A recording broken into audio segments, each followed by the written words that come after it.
to the Lane Transit District Budget Committee meeting. Carl is not here, so I'm going to be a substitute for him and chair the meeting. Instead of a roll call, I'd like to just go around the room and let's do brief introductions, starting with Linda.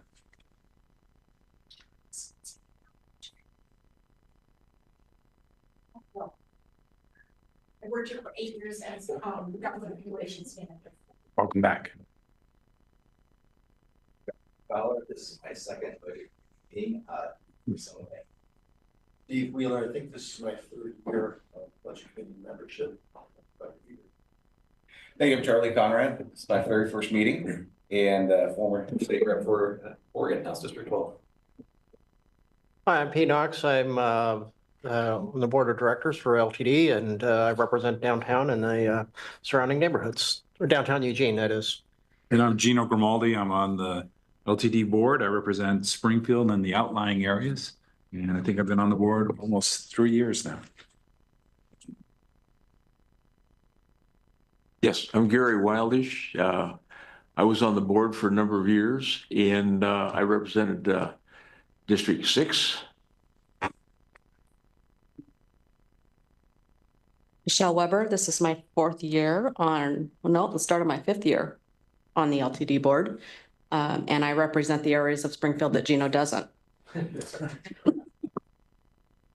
And Susan, you're out there. Could you introduce yourself?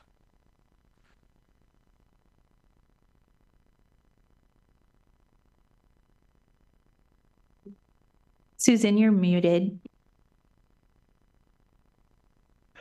Sorry, I'm Susan Cox. I'm also on the board of directors, and I'm calling into the meeting from California. Sorry, I'm not there with all of you.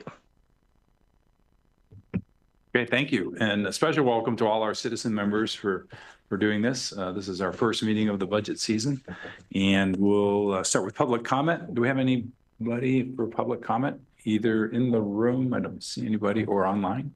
We don't. So we'll move into the community investment plan overview. Who's got that?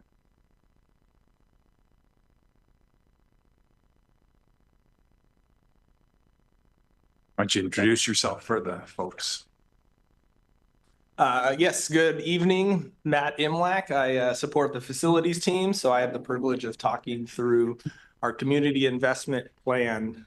In your packet, I did duplicate a slide when you'll see up here on the presentation. So we'll start with one of the graphs. So as you go through it on your paper copy, you might not see exactly what's displayed on the screen, but I'll follow along. But I appreciate it. One of my goals at the completion of just the presentation, I hope that it's interactive. So as there's questions that may arise, feel free to raise a hand. I'll try to engage with everybody to make sure that we're all tracking. I don't expect everyone to know everything about every single project when we're complete, but I do hope that people understand in general what we're talking about. I know from a high level of most of the projects, and then I have individuals that I can call on to bring in if you guys, as we get to more detailed information that I might not have. So on the first slide, Kevin, just the agenda, we'll be talking about kind of our community investment timeline as we're here as a budget committee. We'll talk about that timeline, the community investment plan, or the CIP, as I'll reference it. We have a spot in that timeline to help inform not only what our budget is, but also our long-range financial plan. We'll go over our framework of projects, what and why, kind of some of the decision-making for projects to be on the list, as well as talk about projects. So next slide shows the budget timeline. You'll see the slide actually in the next presentation, but here's essentially the timeline. So we are on a cadence. There's some requirements as a public entity. So we're all driving towards an actual budget adoption. So as you see, we're here in, I'll show the second, but February and March, we're here and we're going to provide some sort of update. So as we look at the projects, you'll see what we're forecasting for the projects that are listed, as well as what we're looking at for the next 10 years. Through that, the CIP will also go through a process from a budget. So this is an aspect of it. We hope to get input from people. And then as we go, we'll be coming back in April. And some of our assumptions on what our projects are spending this fiscal year and what the need is for next fiscal year may change. For many of you, it was probably tougher to park because you saw we have trailers parking. That's because we have an active construction project happening on the extension of this wing. And so, you know, we're assuming we're going to spend a certain dollar amount for this fiscal year, and that's what you'll see forecasted.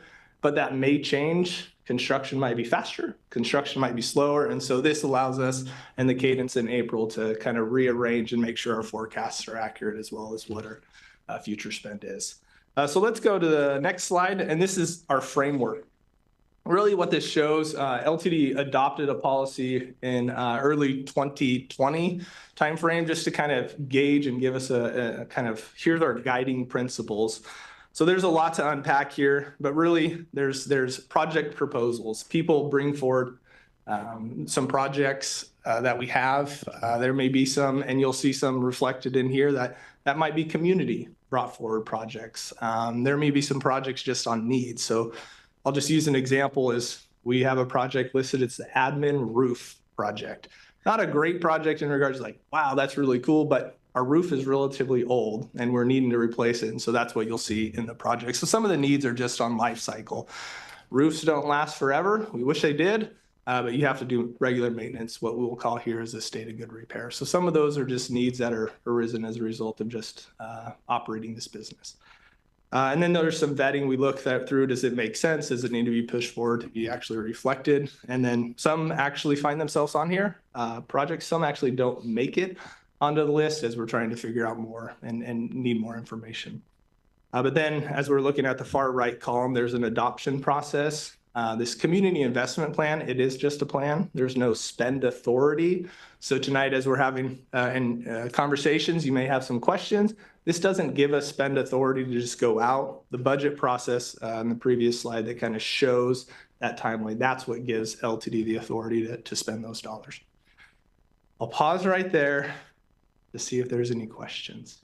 And if there's echo, I apologize if I'm not speaking properly.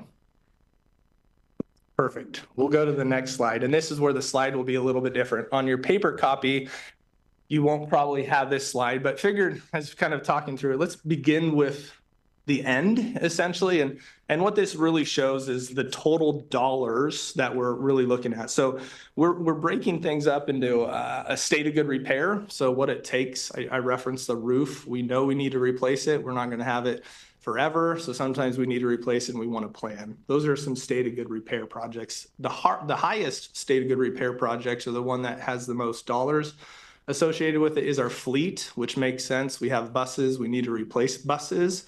How we plan for that is really about every 12 years. So you'll see that when you travel through the line, that's of our total overall state of good repair. The total dollars for the 10 plus the forecast, so 11 years, is $172 million. Of that 172 million, which you'll see about $132 million is for our fleet. So that's replacing our buses, our paratransit or accessible service vehicles. We do have non-revenue vehicles, so SUVs, vans, those vehicles as well as what we call, and we'll get into the detail a little bit later, is major bus components. So similar to roofs, a bus engine or transmission or batteries, they don't last the whole 12 years. So about midlife, you're needing to put an investment, and those can be sizable. So in the state of good repair, you see the total line item is $172 million. In your improvements, and we'll get into some of those details, but this gives a smaller portion, $82 million, still a sizable amount, but $82 million is looking at those improvements, and we'll get into some detail. But you see the graph, the bar graph over year, but that kind of shows what each year represents as far as the cost, what we're showing in the plan. So I wanted to start there. We'll dive into some of the details through the next slide, but kind of wanted to start. Here's what the overall kind of plan is showing. So that totals of $254 million, a majority of that in your state of good repair. So now we can go to the next slide. Now we're diving into the details of your community investment plan, the improvement projects. There's a lot of projects in there. I would happily, I'll highlight a few new projects that we find on this plan, and then happy at any point, if anyone has a question specific about any of these projects, I would love to entertain those. But the two that I want to highlight right now, one is in a facilities related project. This project is new. It's the fourth from the bottom from facilities. It says Florence Mobility Hub Planning. So many of you, we have the statewide transportation improvement fund. We went through a process where we engaged community members as well as the board just recently gave the thumbs up to go after those projects. But one of those projects that we found was a Florence Mobility Hub. So that's an out of district. Florence, it's out of our district. Many of you guys talked about what district you represent. The Florence, it's not in our district. However, LTD helps support and provide services through Florence, and Roadie Express is the service that's provided in the coast area. There's also other service that's out there, Link Lane. So there's a service that connects Lane County and it connects Florence with Eugene area, so it's linking those things. And then there's other service providers, not that we directly operate, but that end up finding themselves in the Florence area. They don't really have a home in regards to where the buses park. And so this is looking at a planning effort to say, within the Florence community, is there any spot from a planning effort that we can find and make more useful? Where the bus stop is, in fact, is in like a grocery store area where they park. And thankfully, the business allows for that, but it's not really transit centric. It's just a parking lot. And so this is looking at how can that Florence, how can there be a planning project to maybe look at a future, highlight future project for maybe some infrastructure cost. This project went through, as we talked about vetting, went through a process with our STIF advisory committee and got approved. And it's relatively small dollars overall, but I do want to highlight because that's a new one. So it's $125,000 each year for fiscal year 26 and 27. So a total of 250. Yes, Mr. Rogers. Yes. Now on this Florence project, this is STIP money. So that's basically pass-through money. That is correct. You're not. I assume that they're handling the construction and everything down there. Yeah, thankfully it's not a construction project right now. It could lead to it. So it is through our statewide transportation improvement fund. So STIF with an F. So that is a project that they're going after. LTD is not providing any labor resources in regards to doing the work. As a partner and agency, people might ask some questions, but we're not performing. Because we're a pass-through on things in Oak Ridge. Mm-hmm. Okay, thank you. Yeah, no, good point. But so thanks for the clarity. That is a project that came through. Yes, Mr. Wood. Related question. So, Florence, there's other service providers. Are they sharing some of these costs? This for the STIF, they are not, but LTD is a pass-through, so it's not. LTD as a qualified entity really sees a lot of these projects, and we're just running it through. Mm-hmm. I will say that the desire, right, at the completion of the planning effort, they'll identify a project, but then the funding and trying to figure out what do you go after, that's another effort that has not been identified. Yes, Mr. Conrad. Oh. Mm-hmm. Yes, absolutely. And it's not just LTD. Thank you. I've got the first meeting question for me. Can you tell me a little bit about the numbers in here? Because you talked about your process to get to here. How far along in the estimates are these, given our current economy and with the talk of tariffs? What does this actually look like? Because my assumption is that these initial project estimates are going to roll up into the budget. And if they're wrong now, then they're going to be woefully low when it comes time to the budget here in a couple months. So is there any plan between now and April to refresh these? Because these seems, if they were done a few months ago, then they're probably somewhat stale right now, given the current environment. Yeah. Some of the projects listed are in flight right now. So I referenced earlier OCC, which Operation Command Center. We have a dollar amount for what that costs. And so that would be reflected. And so those dollars are relatively secure. I think some of the things when you're looking at a 10-year plan, you're doing your best and you're making some assumption on what's the cost, and I'll use a bus. What's the cost of the bus? We know that today, and your forecasting assumptions on what it'll be through the life of the plan. And as we look at every single year or every single time we're coming, are our assumptions changing? Do we need to update? But the projects are in flight right now. We're pretty confident in. The projects that we don't have a contractor on or a vendor, those are the ones that are relatively insecure. So in our budget process, really, we're only budgeting for the next year. So as we talk in April, it'll just be for the 2026 dollars. Kind of an example of construction assumptions using that is we actually had a pre-bid today for a fleet fall and crane protection that's listed on the improvements for the facilities. We thought we were going to be able to do that for last year. However, when we got prices back just upon assumptions even from last year, it's like we don't have enough money to do what we thought we wanted to do. We were able to go back to the drawing board and say, okay, we still want these deliverables, or there are things within the scope or what we're asking for that can be constrained a little bit. So that's an example. If we can't, or we don't have enough dollars, we'll go back to the drawing board to make sure that we actually have and can deliver on that project. But the core stuff, we still need to completely do, or find other dollars are associated with that and move some things around. So short answer, absolutely, we're looking at this, and that's a living document where we can go. The project's in flight right now. We'll make sure that we can fund that and do that work. But if prices come back from construction where we're going to be like, we can't do this for the dollars amount, then we would either look at additional money or reduce in scope. So, yeah. Any other questions on just, and I can group them just by the facilities first, and then we can go down, but any other facilities related projects as we're talking about improvement. And actually, let me back up. I failed to talk about tiering. We talk about tiers and what does that actually mean? That was in our framework aspect. So we at LTD identified 3 different tiers: tier 1, tier 2, and tier 3.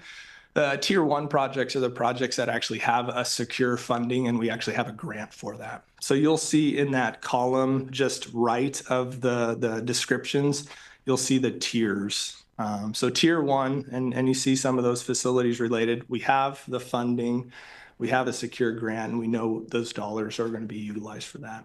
Tier 2 is what we'll say is like we've identified, and we know that we're going to utilize some formula dollars for that. The grant hasn't been fully executed, so there's just more of a planning effort that we know we're going to be utilizing those, or we're planning for those particular grant fundings to do that. And on our next page, we'll actually see kind of that breakdown of what we're assuming for every one of those projects.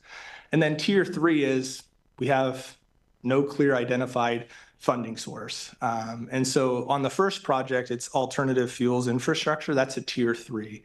That one we just have because there's conversation. LTD is under a climate action policy statement that the board adopted a few years back. And there's a desire to maybe look at a different propulsion type. We've had that conversation. We've got kind of numbers on what it would take to do a new propulsion type. But as that project, if we had an identified funding, those are when the conceptual drawings will start to be figuring out. We've got to really get serious about what the actual costs are and spend more investment on some of the engineering associated with that. But we don't have a funding source identified, and therefore it's just a part of the plan to say we may be doing something with alternative fuels. However, a decision still needs to be made in regards to what that is. Great questions.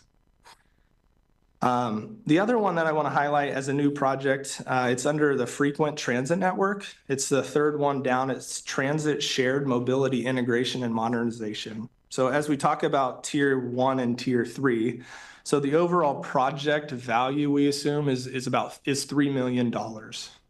The project, what you probably say, that's a fancy title, and we like to do fancy things here from titles. What essentially that is bike share. So you guys are familiar with the Peace Health Rides bikes.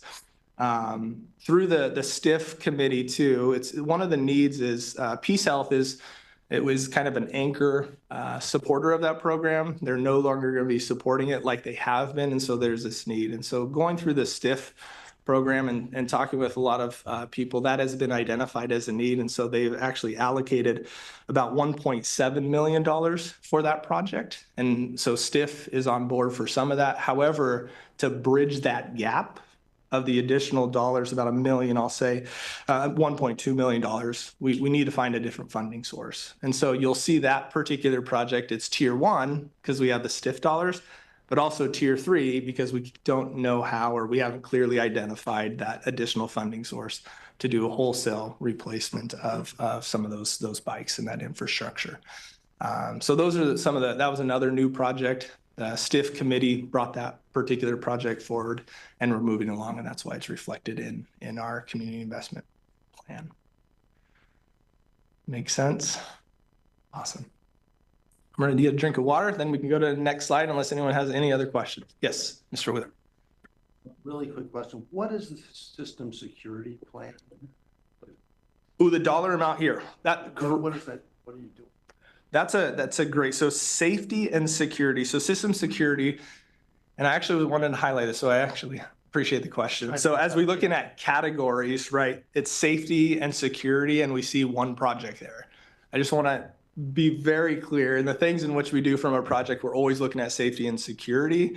So on our buildings, part of that project is really how are we going to support operations from a safety and security portion. But that project specifically really looked at some of our cameras and access control throughout the system. So if you look at an MX kind of platform, you'll see cameras there. LTD made a large investment. This is the tail end of the project just to complete that. So system security, we have cameras throughout to help support our operations team as well as our public safety team to have eyes when you can't physically be there, but you have eyes on the site throughout the whole entire system, which has been a huge benefit and actually has saved LTD money. You'll be surprised, but there are things that happen where it's just like, you know, unbeknownst to people, we had a delivery driver accidentally like run into our station, unaware that he did that. And we saw it like, oh, let's have a conversation with that company. And they essentially footed the bill to make sure their insurance is paying for it so that LTD isn't getting eaten with the cost, and it's expensive. And so those types of things, having eyes on the site really helps support some of those things, most importantly for the safety of our operations team and our operators as well as staff. So again, that's just the tail end of the project. If you look back multiple years, you'll see that dollar amount a lot larger. Thank you. So as we flip the page, this really just identifies the overall funding plan. So the projects you see on the previous page that showed the year over year anticipated plan cost, you'll now see what's the funding plan. So I'll just go over a few of the highlighted things that we've talked about. So discretionary, essentially LTD goes after discretionary dollars. So competitive is how I would determine that. So as you look at the regional mobility enabling technology, there's an aspect of competitive. Oh, sorry.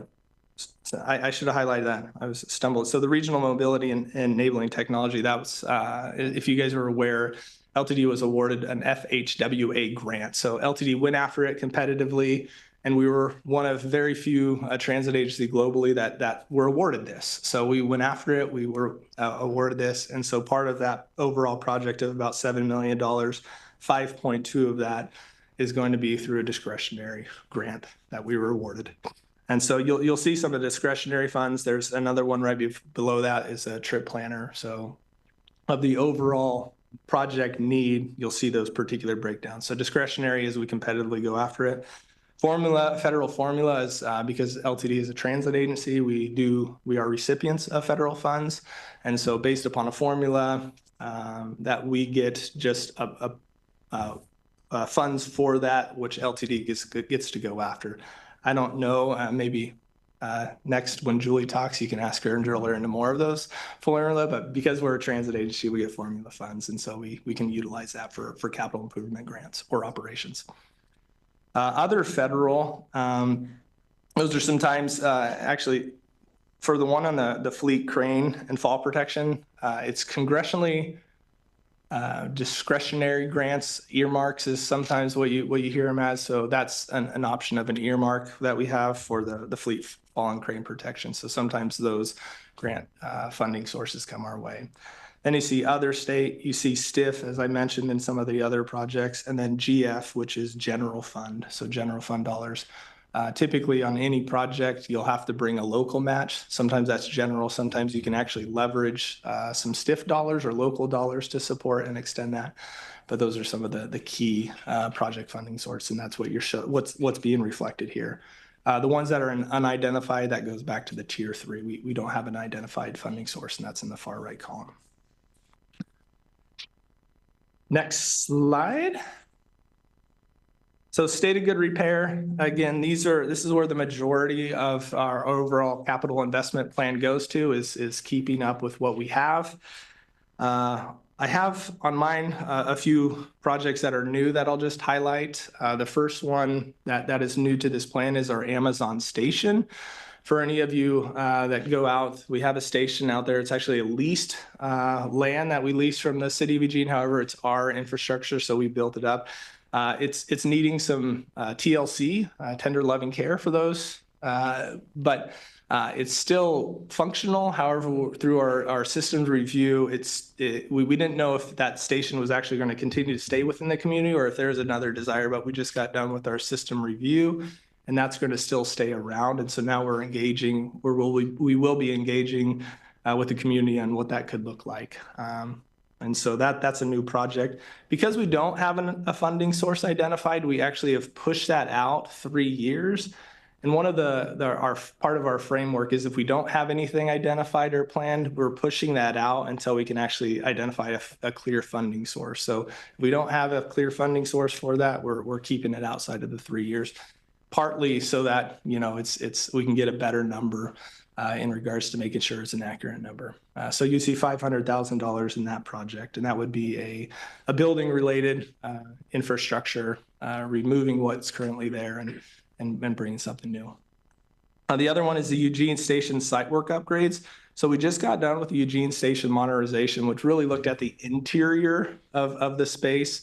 But now, you know, when we first built the station many years ago, it only accommodated for 40-foot buses. We've done kind of some adjustments from an alignment to allow for some of the 60-foot buses there. But if you go down to Eugene Station, and I think Mr. Knox, you can agree, there's sometimes where a 60-foot bus is trying to park in a bay that's accommodating for a 40-foot bus only. And so the tail end of the bus is sticking out sometimes, not ideally, into crosswalks, and some people are having to make some awkward maneuvers to accommodate this. So this takes a look at what does our station need to look like in regards to alignment, but also if you're down there, there's a lot of paver related work, some painting that needs to occur on there. So it's a hefty lift to accommodate. So that's a new project that you're seeing. And the third one is the Glenwood site rehabilitation. Similar, that's on platform here, or sorry, that's on site here. That really project is looking at an alternate entrance for our team, for our employee entrance. Just a quick story, earlier this year, or maybe late last year, we had an accident outside just on Glenwood. We had no ability to get our buses into our lot. So how do you get, when stuff happens, to get buses around and navigate? We have a singular entrance, and this would help support that, as well as looking at other improvements throughout the whole entire site to make sure that we're supporting things. And the staff. So it's a heavy civil related asphalt. I was actually incredibly impressed. I had a visual aid, but our asphalt that's been there for 30-ish years, we have it's about 1.5 inches to 2 inches of asphalt that's been around for a while. But if you're familiar with asphalt and loads, that's not super thick, and it needs some loving over there. So it really looks at the whole site as a whole and figuring out what we need to do and drive towards getting that and keeping that in a state of good repair. Any questions about those 3 facilities related added projects? Just one piece of commentary for our Springfield representatives. Matt referenced the entrance out here and the accident. We're working with the city staff on assessing the safety of this intersection here and the entire corridor. They've been helpful in the conversation, and we met with them as recently as Friday. So I wanted to color that in just a little bit, and we're moving forward in those conversations. Yeah, thank you. And then I'll go to the tech or just from a fleet, because again, that's the majority of the cost of the overall plan. I referenced we have 4 different projects. We got major bus components that would be from batteries. If you're looking at year over year, you see this large spike in 2029. So LTD made an investment in battery electric vehicles, which has been helpful in some aspects, but those batteries don't last the full life of the bus. And so there's this large peak in that because we're needing to replace those batteries so that it can actually provide the service that it's intended to. And so that's an aspect of what would be in the major bus components. There would also be what they call traction motors, engines, overhauls, and some other kind of things. But that's a relatively large line item to keep buses in a state of good repair. Again, going back to the 10-year our fixture out vehicles, if you're looking at one singular line, that's the heaviest and the most costly throughout the whole entire thing. But getting buses and having buses that meet their useful life and aren't too far out. And then I'll go highlight the last project that is new here is in the tech and infrastructure, and that's our paratransit scheduling software. So we have one. It doesn't seem to be meeting all the needs that we want. And so that's a new project that has been brought forward to figure out how do we do the scheduling aspect of some of the services that we provide and make sure that that's a clean process. So that's a singular, I think it's about $875,000 for that's a new project that got brought forward. We do have a software program that does run it. It's just beyond its life and isn't serving us how it should be. So that's a new one. Same thing, we'll look at the overall funding plan and you'll see where LTD is looking at to support all those projects. The majority of them are utilizing and leveraging our federal formula. One thing that I'll highlight is on our 10-year specialized services, our paratransit, that's a large line item. And what we're doing is how do we utilize our STIF formula? And we've been very successful with our STIF dollars for that particular service and making sure that we can continue to support those vehicles and keep those vehicles out on the road.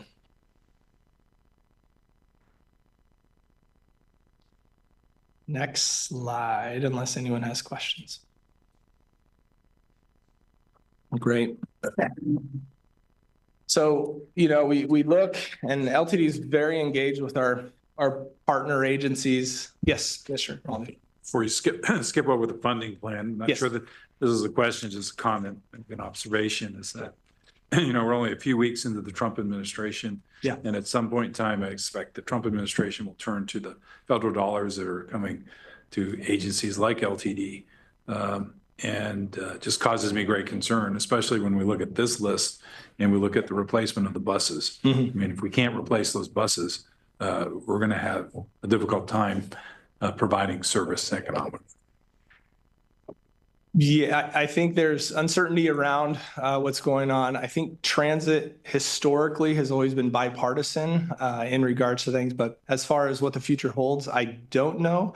Our assumptions really are based upon what we've had in the past as far as forecasting that, but we'll watch. I think some of the discretionary is one that we're trying to see is what are the discretionary dollars that are going to be coming out to go after to be competitive, but I hear your comment, and I think that's something we'll continue to monitor. Well, the other observation is as they're trying to implement cuts in the federal workforce, I can't imagine that the wheels will turn as quickly as they did in the past when we were looking at grant funding and other discretionary money. Yeah. You can't do anything about it at this point in time. We will adjust our plan accordingly as new information comes out. Yeah. So,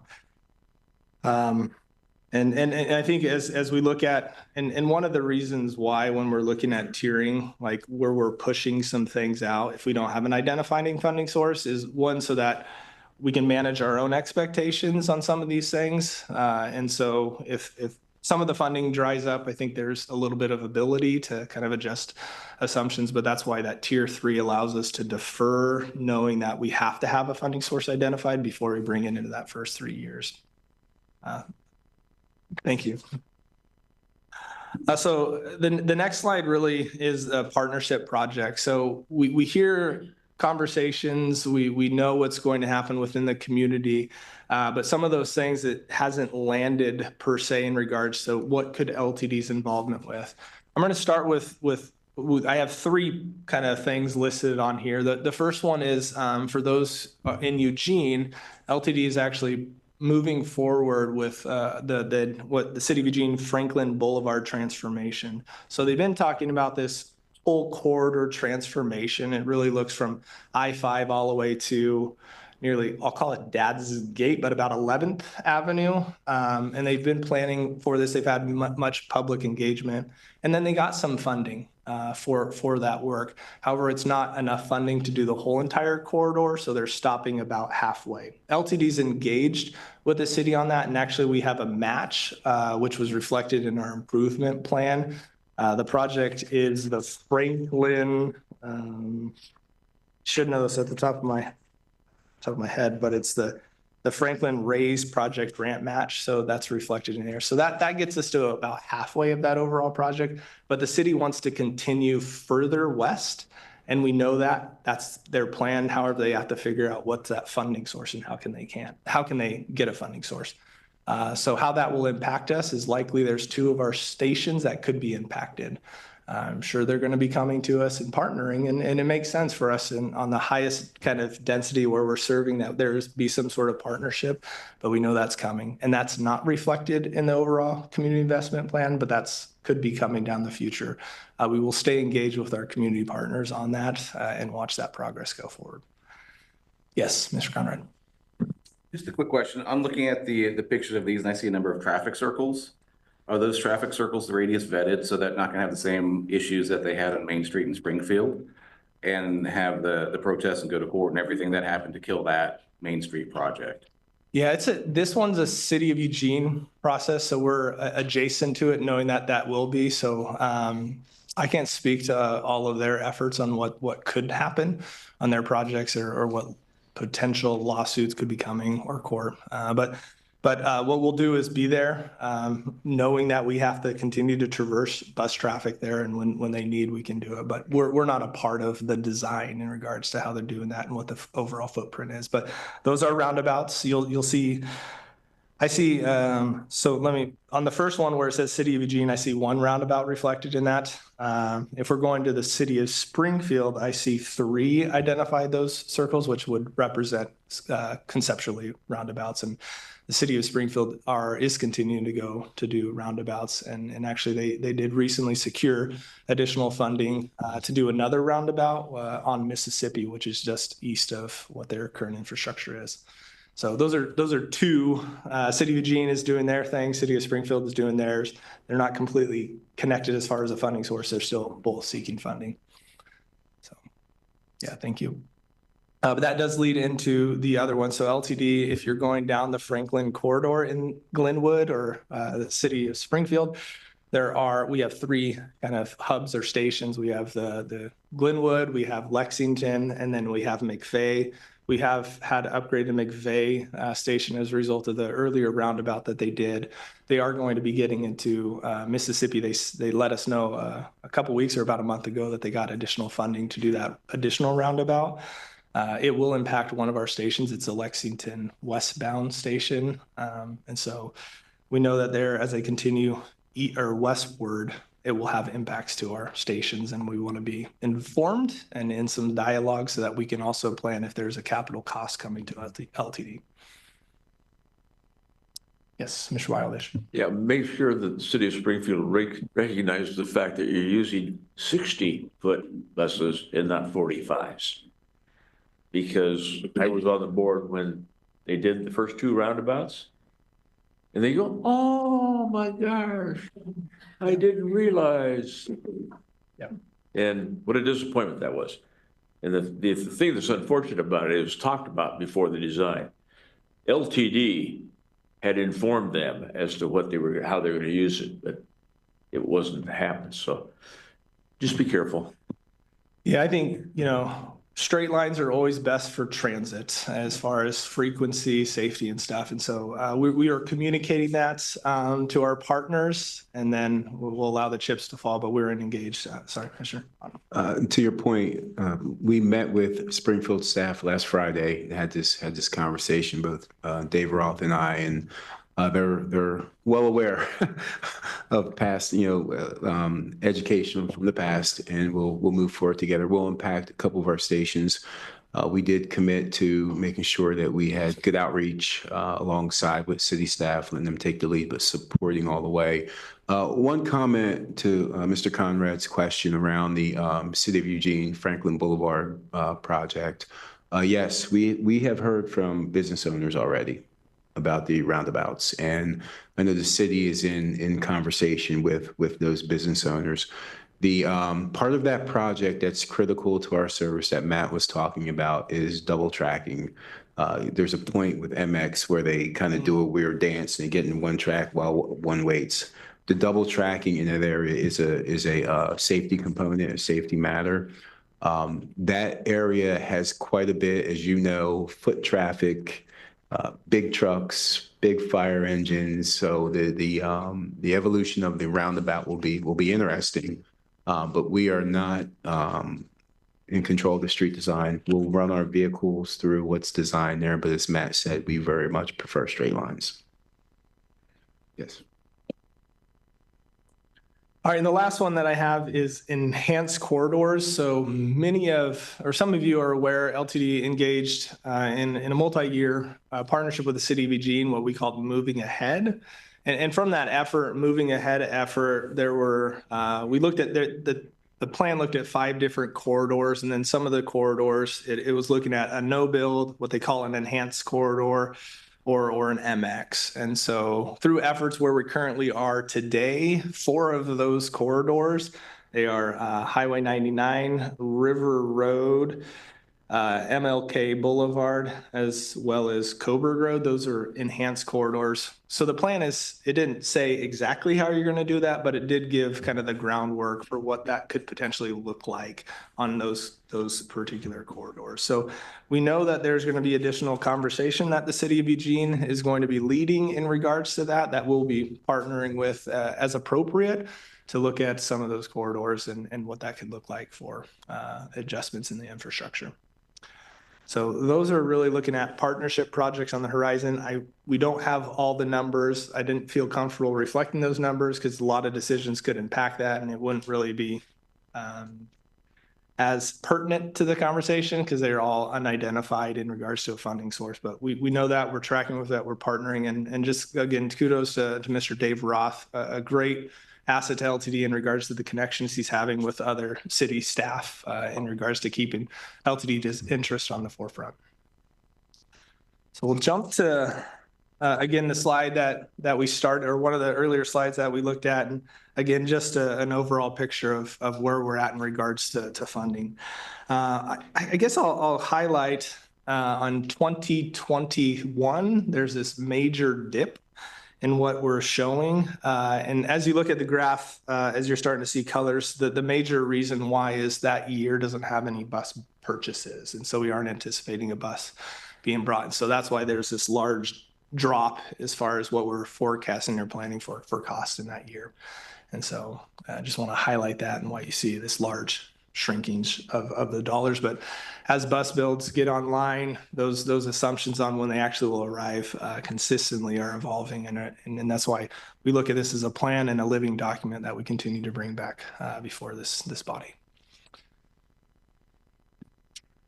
The next slide is questions. So I entertain, I love questions. I hope you leave not knowing everything, but feeling confident that the plan reflects where we're moving and going forward with our community investment plan. Susan, did you have a question? Okay, I saw your name pop up on the screen. Any questions from the group? Yep, I've got a few. Go ahead, Gary. Okay. Thank you for the understanding on the moving ahead thing, because I was very involved in that when I got going. So, and I think you're right, going to enhanced versus the MX And that's a big deal. And I think especially for the River Road group. So, I noticed here that you're talking about, property. There's some property mentioned here that you're talking about, maybe getting rid of. I'm just suggesting that there might be other properties that you might be looking at disposing of. And, you put up a new station in Santa Clara. And there's, I don't know there's gotta be 2.5 acres left, something like that. So you've got that one. I drive by the Thurston station all the time and say, what are we using that for? You know, and I think you may have other properties too, but that's just something that I saw where you were talking about disposing of the River Road, which I totally agree with. I don't think you need any more properties than you need for your operation. Yeah, no, I appreciate that. And for clarity on the Thurston, because that's one that we drive by as well. It's in Mr. Grimaldi's area, and LTD actually, that's not our property. Yeah, LTD has a lease for that. And so we're in conversations, and we wish it was faster, in all honesty, but the city of Springfield is hoping to take over that lease, but they're going through a land to figure out, can they actually take it from ODOT or utilize it or ODOT can essentially give the lease. So we are looking at stations in general. I'll just highlight, there's also as next month's board packet goes, you'll see a station. It's their Seneca station, and through our system review, one of that station is no longer being served. So, you know, there's some options also outside of just the ones you listed. But yeah, duly noted in regards when that would find itself on our community investment plan. Really, there needs to be an action by the board to declare something surplus. And so we're grateful for where we're moving along with the city of Springfield with Thurston Station. Again, wish it was faster, but there is a process in place. And then similarly, excited to see River Road. However, selling property isn't a quick endeavor, as many of you guys probably are aware. The other ones, the hybrids, the 40s, how are they doing? The 40-foot hybrids? Yeah, because I know that it worked out really, really well until we had to replace a whole bunch of stuff. And the whole bunch of stuff we had to replace was quite a few $1 million. That's a great question. So for other folks in here, so we have hybrid units. I think the last 40-foot hybrid we bought is in 2019. It was just a singular hybrid. The one before that is in 2011. And hybrids may save on fuel economy, but you do have a lot of electrical components. So your drive unit in general, just use large numbers, is $50,000. That's one component. Then you have a unit that takes your alternating current to direct current, another $50,000. And then you have the batteries, and the batteries don't last, and that's over $50,000. So when you're thinking about midlifing, and when we talked about the major bus components, there's a lot of dollars in there. Some of those are to make sure that you're supporting that. So LTD is required by utilizing federal funds to keep the bus at minimum 12 years. And so those components aren't lasting 12 years. So you have to essentially midlife those things. A transmission is a lot less expensive to repair and deal with than you're dealing with some of the hybrids. So the overall cost of ownership, and we did a presentation a few years as we're looking at what the next fuel type could be, and hybrid's expensive and more expensive than just traditional straight diesel. And then not only more expensive for the initial cost, but also the overall life. And then again, the repair. Not many people repair those. And so there are those risks. How they're doing, I'd have to get back to you on specifics. LTD on the last bus purchase, we did not purchase diesel hybrid. We went straight diesel. Well, your buses always look very good, and they're well taken care of. I mean, I've always been impressed every time I walked on one of the buses. You know, it's not like other places. I think LTD really does an excellent job of maintaining the actual equipment that's on the road. It's just that those, I know that our expectations were a little higher, and we were a little disappointed that the life costs were gonna be where they were gonna be. We didn't realize that. So, Yeah, I think with, and sorry to interrupt, Mr. Wildish, I think as technology evolves, you're always hoping that it's going to be better. And so our first diesel hybrid vehicles, we actually found ourselves getting about that 12 years from those components. And then new manufacturers come in and you're like, okay, this is going to be less, but it was worse. Right. And so that's what the maintenance team is always dealing with, is like, at what point do you do it? So one manufacturer outperformed the other manufacturer. We have to keep our assets for 12 years minimum. We have to repair, and those are costly repairs. And it's similar to, like, you can I change the traction motor, and then that lasts for 4 months, and then now the other electrical component fails, and then it's this art that the team is consistently navigating. We have a great team that supports those fleet, and proud to be a part of it, watching from a distance that teamwork. thank you. That's good. One thing, one of the projects that were being done, and I didn't see it here, and that's on demand. Are we still doing on demand, or are we not doing on demand? And if we are, is it working? Yeah, there are some stuff. So South Lane Wheels down in that area, there's some on-demand stuff. It doesn't come into the community investment plan from an infrastructure things, but you are finding that support, and in our operational or in our budget, you'll see those types of things. Thank you. And Mr. Ott, you have anything to add? And I think planning studies are reflected. Planning studies are, yeah, thank you. Yeah, if we go back to the improvements, so the planning studies, we have a singular line item that kind of identifies some of those things. And in that, there could be a substack where it does look at some of those other things that we can go after to continue to deliver service for that. So the planning aspect, yeah, that's still considered. I'm thinking South Lane Wheels and how we're doing on demand. That's where I'm thinking. Thank you, Mr. Welch. Any other questions for Matt? Charlie? Steve? Big question. Probably more appropriate for me, but I see here, fleet is the heart of what you're doing, both in dollars and just functionality. Last May, we talked about the need to hire 50 or so new operators. So having the fleet without the operators isn't going to work. So in May, I think you'll link that up and see how we're doing. Is that right?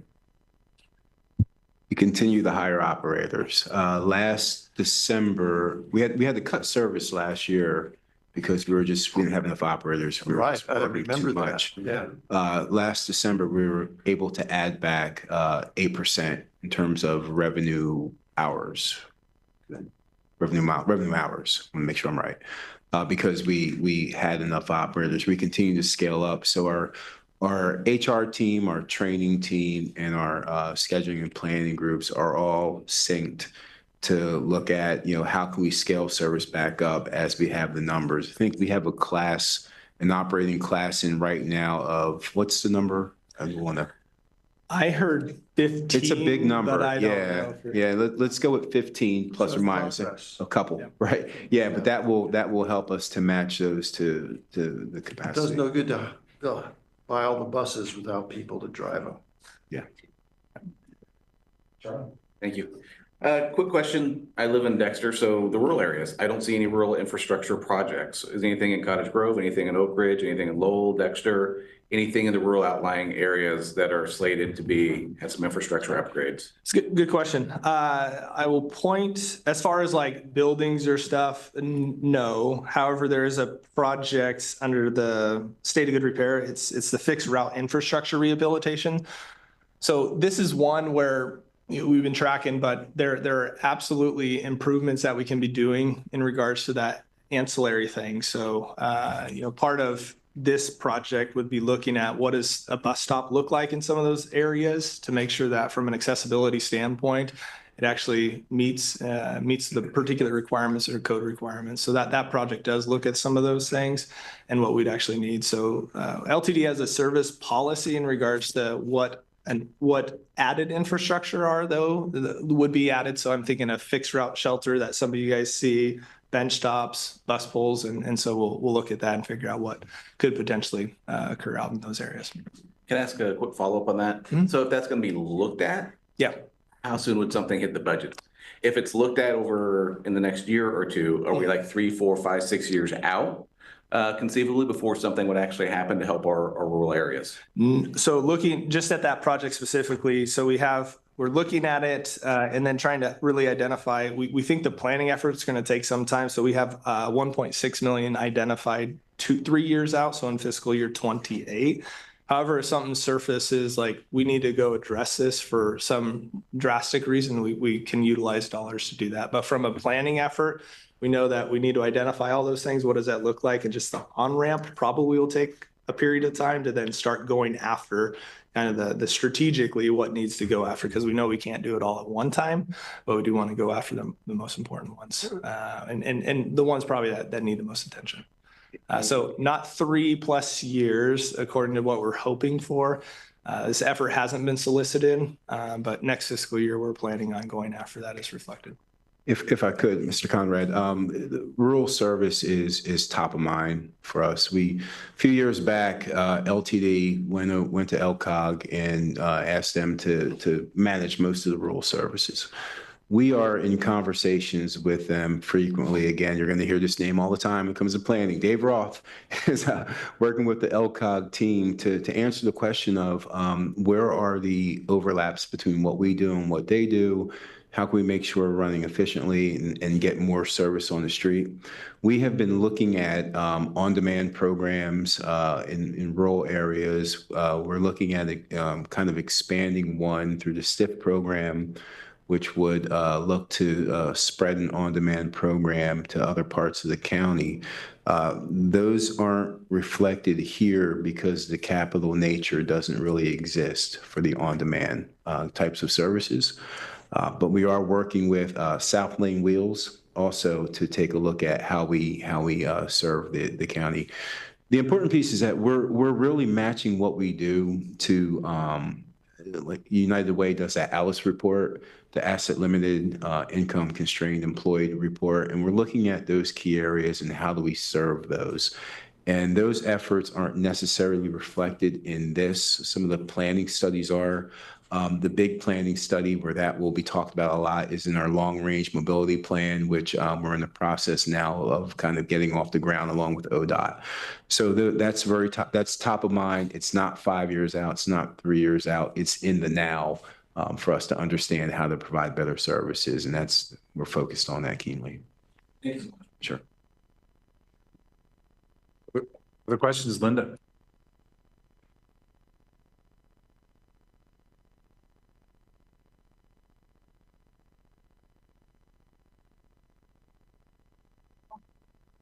Let's start the correlation between the city of Eugene, going for denser housing and fewer parking requirements or lowering parking requirements. And then how that relates to, is there an impact on LTD? Are people really getting out of their cars? I think is probably the question. And I know that they're being pushed by the city and that the city's climate action plan depends a lot upon people actually getting on the LTD bus. So what's happening? So between 22 and 23, our ridership increased just south of 20%.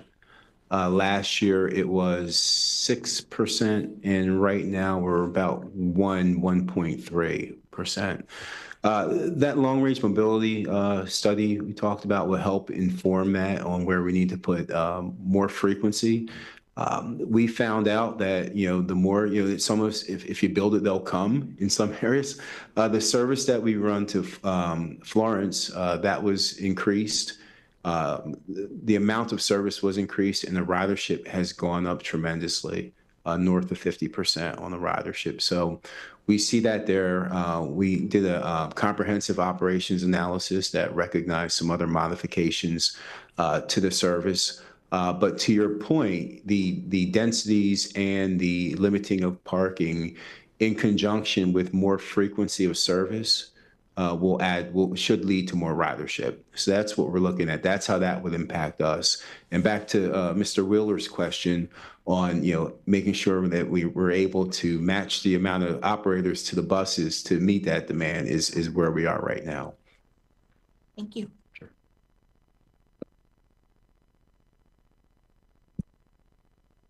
Okay, Thank you, Matt. You do a great job planning, and more importantly, you and the team do a great job delivering these projects. There's a massive amount of projects and a lot of work to pull it off and bring these projects to fruition in a timely manner. So thank you.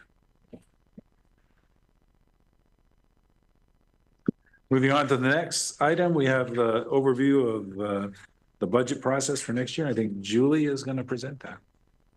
Welcome. Hi, welcome. So I'm Julie Lindsay and I'm the new CFO for Lane Transit. This is my beginning of my 4th week. So, yeah, thank you.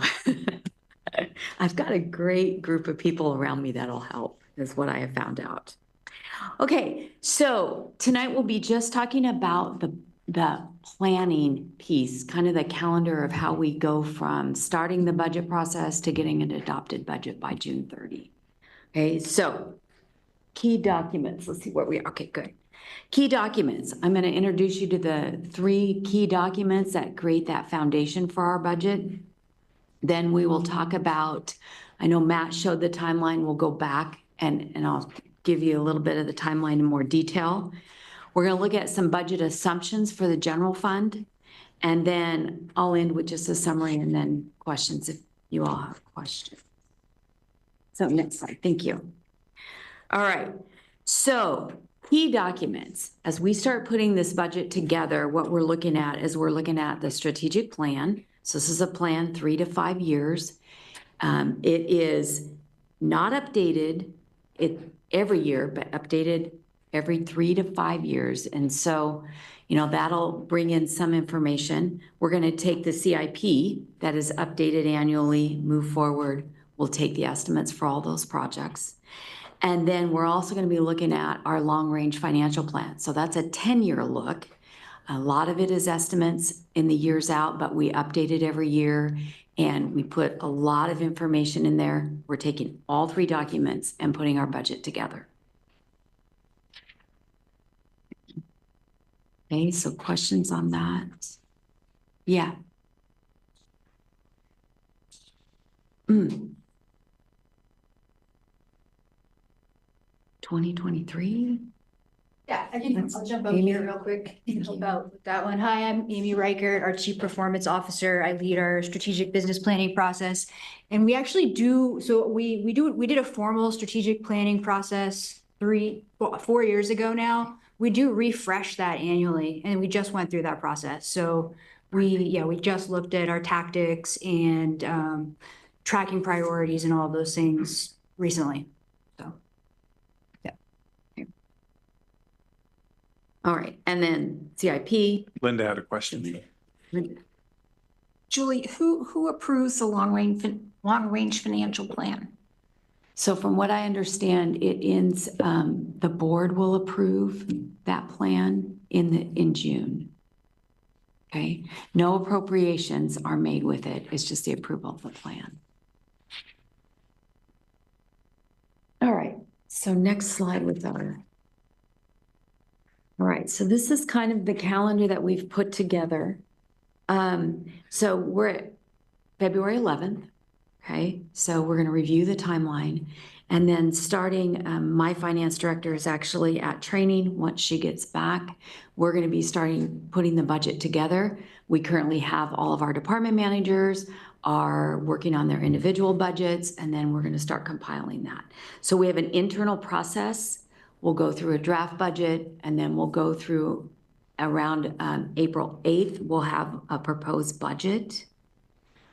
We'll then have on April 18th, we're going to open for public comment. We'll publish the notice of the meeting that's happening on April 29th. At that meeting, Budget Committee will review that proposed budget. And if there's recommendation for change and or recommendation for it to move forward to the board. On May 13th is our date that we're going to publish the public hearing notice. And on May 21 is the scheduled date for the public hearing on the budget. Okay, so then our team will have time to make any adjustments, and then that'll be brought to the board on June 18th. And the goal would be to adopt the budget as well as give approval for appropriations for the budget, adopt the long-range plan, and adopt the CIP plan with no appropriations. And then our last piece is before September 30th, we need to submit that approved budget to the state. Okay. Okay, questions on our timeline?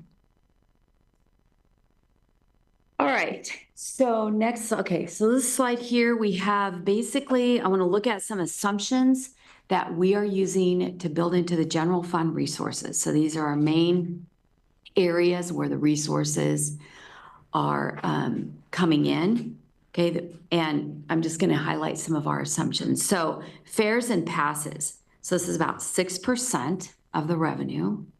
It's around 5 million. And what we have here is we are projecting a 3% increase. So the important piece here is our passes have a history of the last couple of years around an 8% increase, but our fares have remained pretty flat. So we're trying to get in the middle of those two. Okay. Also, we've got payroll taxes. We're projecting a 6% increase on the payroll tax. Again, we're a little conservative. The last 2 years, there's been about an 8% increase that has both employees as well as the tax, but we stayed a little bit conservative on this one at 6%. Payroll taxes make up 59% of the revenues coming into the general fund.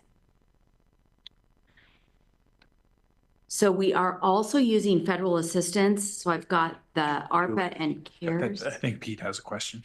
Okay.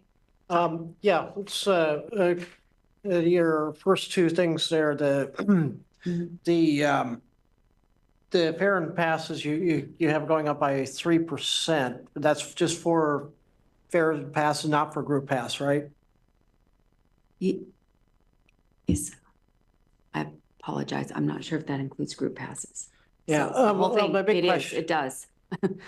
my big question is how do you come up with a 3% increase as right now we're only sitting at a 1.5 increase in ridership this year? You're expecting more ridership, or are you expecting more fare enforcement, or what are the why do we have an expectation we can get at least 3%?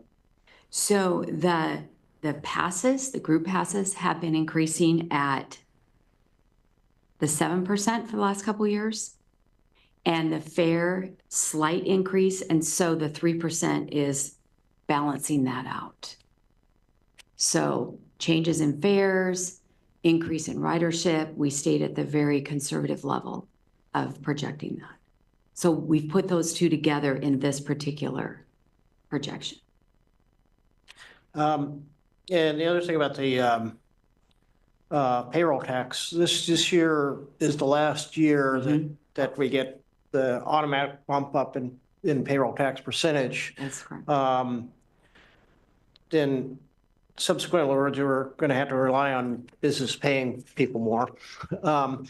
That 6% is, I assume, is a mix of both, or is that correct? So yes, it is a mix of both, but what we used history of 8% the last couple of years, and we stayed just under that with the 6% as our initial assumption to build our budget. Okay, thank you. Thank you. Just a quick question. You've got fares and passes. Are they basically on the same line item? Because if they're going up 3% and if they're two separate things, the percentage of different size buckets doesn't equal out to 3% necessarily if one's 8 and one's 1%.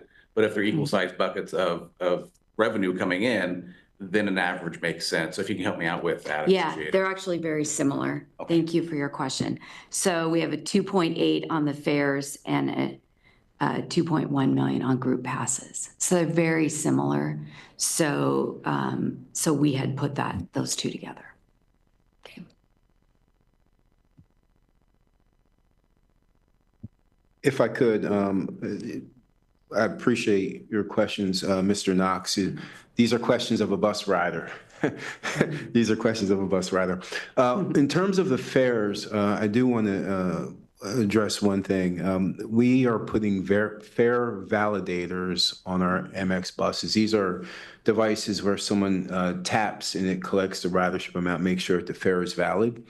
Those alone won't make sure we have better fare recovery. It's those and how we deploy our public safety officers, not necessarily to strut around like police, but to be present to make sure that fares are being collected. So that's something that we're going to be watching closely this year. I will take the opportunity to introduce you to Mr. Michael Hirsch. He's our new Chief Operating Officer. He is second week.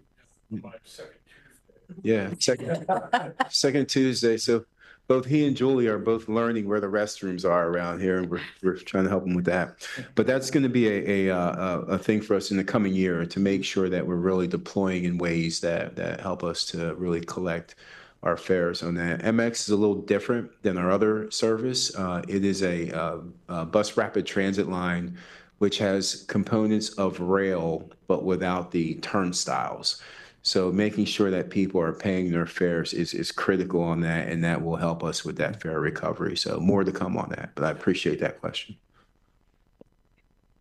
Okay. And in the last couple of years, the fares have stayed relatively flat. So we were trying to be pretty conservative on our resources with some of the environmental issues that are happening. Okay. All right. So to round out that general fund side, we are using some federal assistance. So we have the ARPA and the CARES Act. Those were both from 2020, 2021. We are going to be drawing down the rest of those grants that we've had on the books, and we can use that for some operational, basically the operator wages and benefits are the ones, not benefits, operator wages are the ones that we're using to draw down those. So we will have that funding, as well as we've got some funding from the state assistance, the Transportation Improvement Fund, or the STIF funds. Part of that can also be used in the general fund to increase service. So we're using those two funding sources in order to try to keep our general fund whole. On the requirement side, slide, please. On the requirement side, we've got a couple things happening. So we've got contractual with ATU, we've got wages. We have that estimated between 3% to 5% based on the bargaining unit. Okay, so they have agreed upon increases, but it depends on the bargaining unit of how much those increases are. Plus steps, and due to the individuals that are that are eligible for steps throughout the year. And then we've got some administrative wages. We do have a note maxed out at 6, but what that is going to be comprised of is we currently are went out for a market study for market wages and benefits for the administrative group. So we have that going on. Results are expected back by the end of February. We also are looking at just an overall market adjustment to the wage scales. And then there are administrative staff that are eligible for merits. So more to come on the actual percent of administrative wages. But at this point, what we have put in the budget is a 6%. We've got medical insurance increase of 7%. So we have a 7% increase medical insurance. And then on the materials and supplies side, what we had asked directors to do is to get us to around 3%, average 3% overall in their budget. But we do know some of these items are not going to be able to get to 3%. So I just wanted to highlight them. So we have inflation in fleet parts. So we've got inventory, we've got inflation in prices, but we also have some supply chain issues that are also pressuring our prices. We also have issues where we are having to add some inventory because we have, if I get this right, 2 different companies from buses now. Bus folks, thank you. And so we've had to increase the inventory of some of the prices. So we've got electricity, inflation expected to be higher than 3% on our electricity costs. We also have technology, so we're moving to software as a service, which becomes more expensive.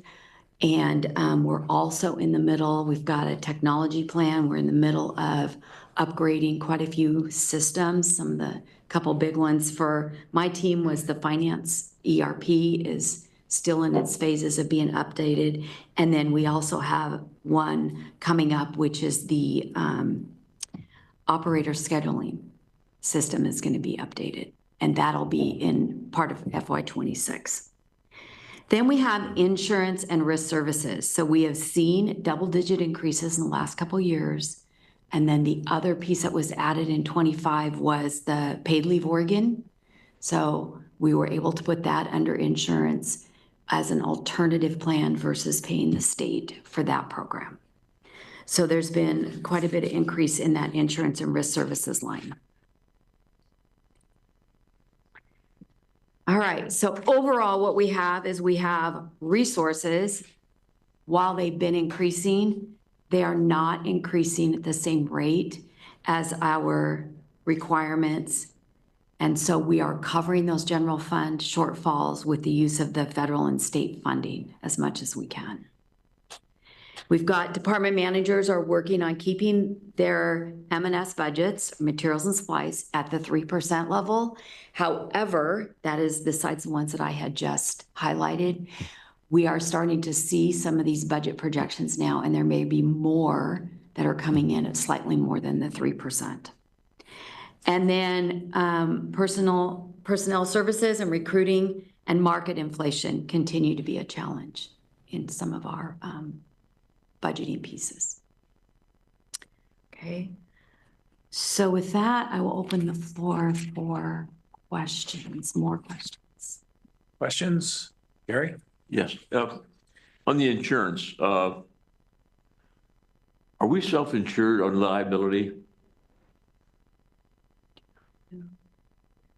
Or partially self-insured? Because that insurance thing, I think that's with what's been going on in LA, that kind of stuff, insurance is not going to go down or at all. It's going to go way up, I'm afraid.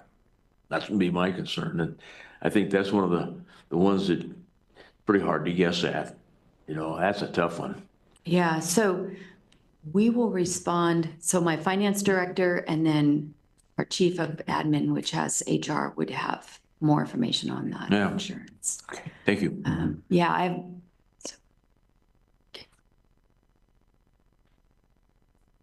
Other questions? We have Wendy online to There speak we to that go. question. Oh, great. great. Hi, Wendy. Hi there, guys. Can you hear me okay? We can. Okay, great. Sorry, I'm in Orlando at a conference also, so sorry I'm not there. But yes, we are only self-insured with dental. Thank you, Wendy. Thank you, Wendy. And liability self-insured, no, we are not. Okay. Thank you. Okay, thank you. Okay. So Julie, there's one thing that I've talked about in the past, and that's the fact that we do the long-range financial plan at the end. I would be more comfortable if that was done before we do the budget, because you talk about an imbalance that we have out in the future without looking at the long-range financial plan. It's hard to know that the budget that we adopt is prudent given the fiscal challenges that we may have in the next 3 to 5 years.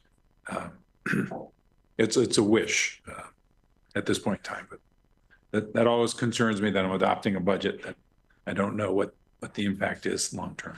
Okay, noted that wish. We looked at that in the fall. Updated that in the fall along with the initial run on the CIP. We'll take a look at sharpening that, but I believe that was one of the ones we did in October, November. I'll go back and look. Maybe I was meeting. Yeah, so, okay. We just refresh that. Yeah, we will look at that. Give it to us again. That'd be great. Thank you. Okay, we can do that. Gary. Yeah, let's, That's a great point. Gino, and that's what kind of a reserve policy are where are we at right now? I know where we used to be, but I don't know where we are right now in terms of operational reserves.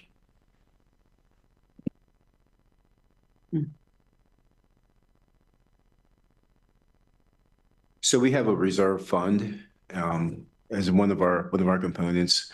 And I believe, and I'll circle back on this, I believe it was at 2 to 5 months, I want to say. It's what we agreed on having in that range. Yeah, I really appreciate Gino's comments because I think we may be looking at different times. And yeah, but it just makes it difficult. Okay. So thank you. I will say overall, in the past, I've been really comfortable with where we are financially. So I don't see a looming threat out there. Just a little bit of information would be helpful. Yeah, I know we have the financial plan. And so find a time we could present. Yeah, so the long-range financial plan was presented in the fall and then for adoption in June. But what we can do for sure is get that out ASAP. And then if there's any questions around that, we can certainly fill those in and revisit that as well at the next meeting again. It does seem far away from where we are now, especially in light of everything that's going on. Other questions? Julie, Charlie. Thank you. Just a quick one, and just only looking for a quick answer. Can you connect the last presentation with the CIP with the budget assumptions? When we see the budget in April, are those capital dollars that are going to be appropriated for those projects, are they going to be in the M&S, or is there going to be a separate capital project budget or fund that we're going to be looking at? Again, I've got concerns with the current economy and what's going to happen with those, given everything that, Gino's talked about and the labor and using ARPA and using everything else. What does that look like with capital? And some of that, could that capital be kind of postponed until there's a little bit more stability, or at least, the volatility is reduced a little bit? Right. So in putting the two together, we have a capital fund. Okay, and the piece to the capital would be general fund match on some of those, but there is a capital budget that funds a majority of that CIP, separate from what these assumptions are based on.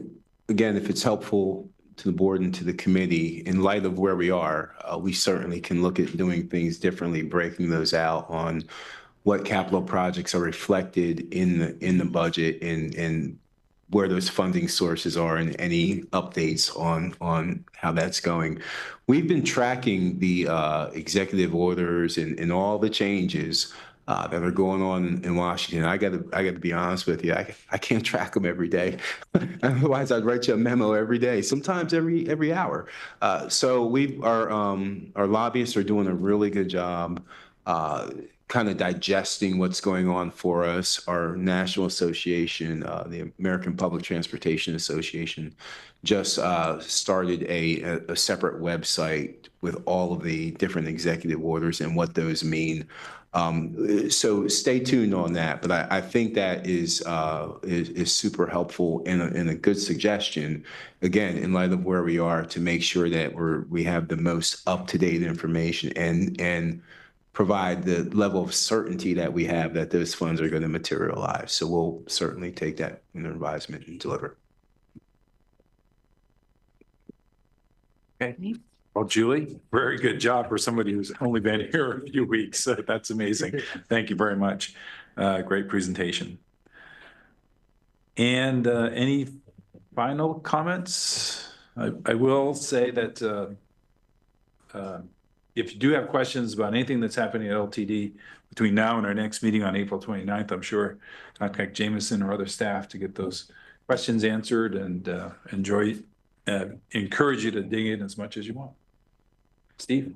I just wanted to thank the staff that put together all this work, and it's a lot of work, and appreciate it. And I know, thanks for the hard work. Okay, with that, we're adjourned. See you all again on April 29th. Have a great evening.